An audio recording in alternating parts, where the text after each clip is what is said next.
1, 2, 3, let's go.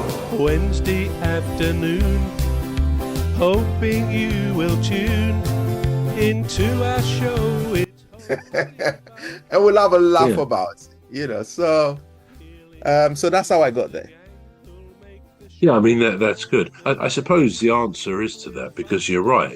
If you're just the type of person who always says, "Oh, you look lovely," or always says the thing that somebody wants to hear, then I guess you'll get a reputation, even if only in that relationship, that you're not always being honest.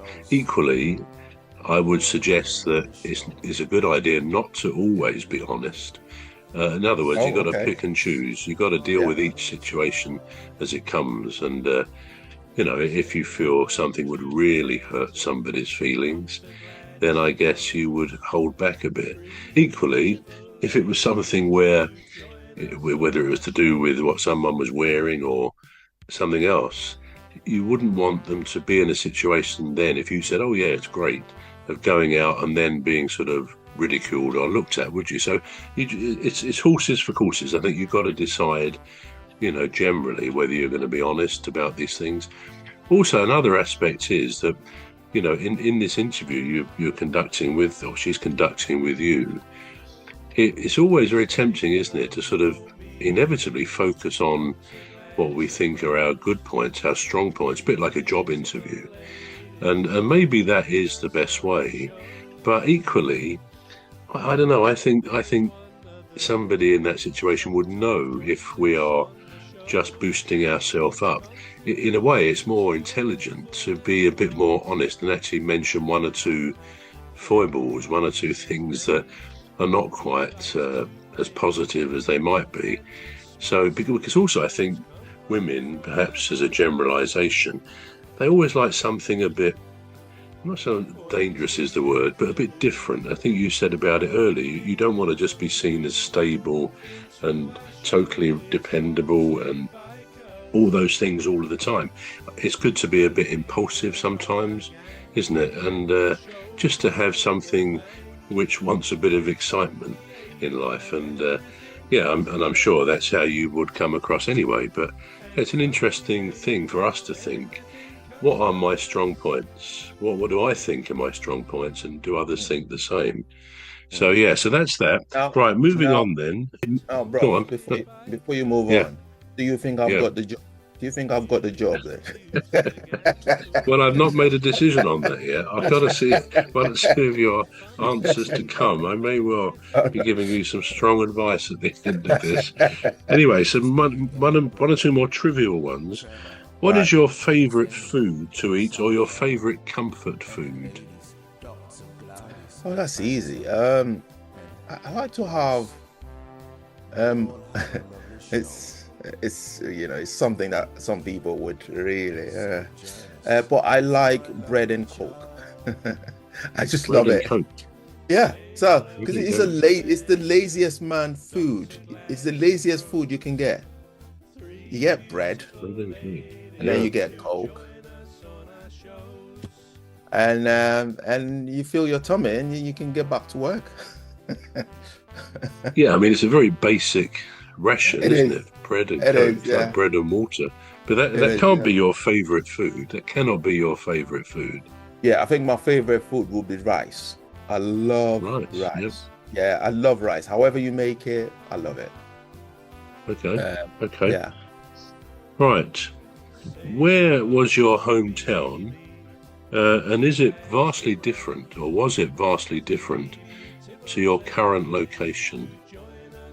It is. It is. It is very different. It's very expensive when you live. 1, 2, 3, let's go. Wednesday afternoon, hoping you will tune into our show. It's hosted by Cuz. He'll introduce the gang who'll make the show go with a bang, with fun. Expensive when you live in a place like London, isn't it? Compared to other parts of the UK, like for instance. But there are there are pros and cons to it, aren't there? So you'd have the public transport there is more accessible. You know, for instance, you can get up at 3 a.m. and you'll get a bus to where you're going if you don't have a car. But then the flip side of that would be, if you had a car, you'd be stuck in traffic. Well, very. And why would you be getting up at 3 a.m. anyway? Well, I used to work in the factory when I was younger. Did you? I worked in quite a few factories when I was younger. Food factory,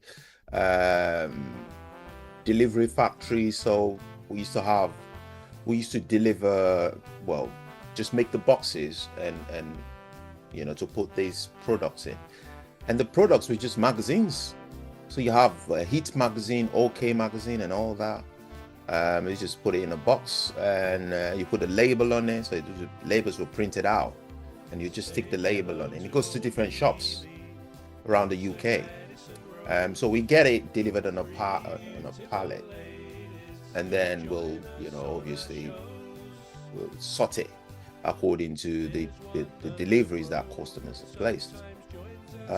So I used to live in, so that was in South East, and I lived in North London then. And then when I lived in South East, I worked in North London.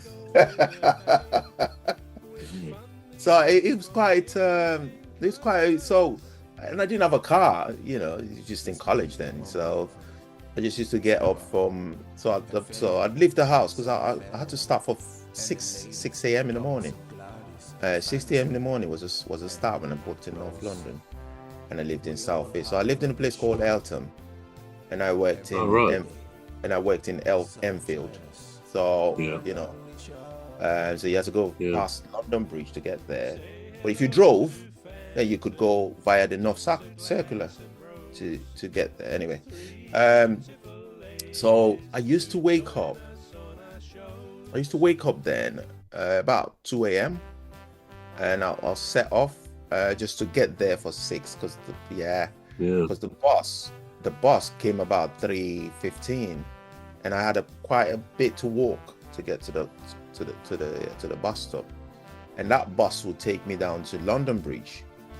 I can't remember the bus number now, and then I'll catch another bus from London Bridge that would then take me to a place called Angel Edmonton. And then I'll 1, 2, 3, let's go. Wednesday afternoon, hoping you will tune into our show. It's hosted by Cuz. He'll introduce the gang who'll make the show go with a bang.